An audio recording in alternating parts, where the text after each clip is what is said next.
আগে থেকে ক্ষমা চেয়ে নিচ্ছি। এই তুফাজ্জের বাইরে যারা মারছে, এই মাদার চোদ গুলারে, যে কয়জনে মারছে এই মাদার চোদ গুলারে যদি মনে করেন যে গরম রড একবার পাশার পর ঢুকে যদি গালকে বার করতে পারতো মানুষের, তাহলে শান্তি পাইতো মনে হয়। তাতে মনে হয় কাজ হইব না। একটা তোরা বলে শিক্ষার্থী, তোরা বলে শিক্ষক শিক্ষার্থী, তোরা কিসের বাল রে ভাই? হ্যাঁ, যে মানুষ চিনতে ভুল করিস, মানুষ বুঝে না, তোর কিসের চাটের বাল? তোর ঢাকা মেধাবী শিক্ষার্থী, হ্যাঁ, আমার নিচের ডার মতো একবারে। কথাগুলো কষ্ট যারা বললাম, আসলে খারাপ ভাবে নিয়েন না, মাইন্ডে নিয়েন না।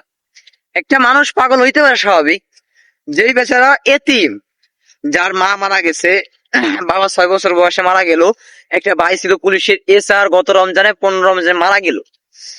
তো আবার শুনছি সে নাকি প্রেম করতো, সেই হিসেবে একটু পাগল হলিছে। তো সব মিলাই তাই পাগল মানলাম, আমি পাগল মানছি। সে চুরি করতে পারে, স্বাভাবিক, পাগল মানুষের সেন্স থাকে না। তো একটা মানুষকে তোরা ভাত খাওয়াইয়া মারলি, আবার ভাত খাওয়াইলি, তারপর চিরে তোরা বিদায় চলে গেলি। তোরা কি মানুষ রে ভাই?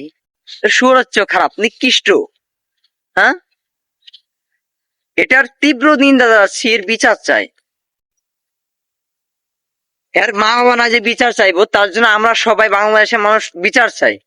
যারা এটা মারছে তারা তীব্র নিন্দা জানাই, বিচার চাই। এটা করা মোটেও ঠিক হয়নি। এখন থেকে প্রত্যেকটা মোড়ে মোড়ে, ঢাকা মোড়ে মোড়ে সাইনবোর্ড টানিয়ে দেবেন যে এটা ঢাকা বিশ্ববিদ্যালয় হল, সবাই সাবধানে থাকেন। এরকম একটা সাইনবোর্ড টানিয়ে দেবেন প্রত্যেকটা মোড়ে মোড়ে।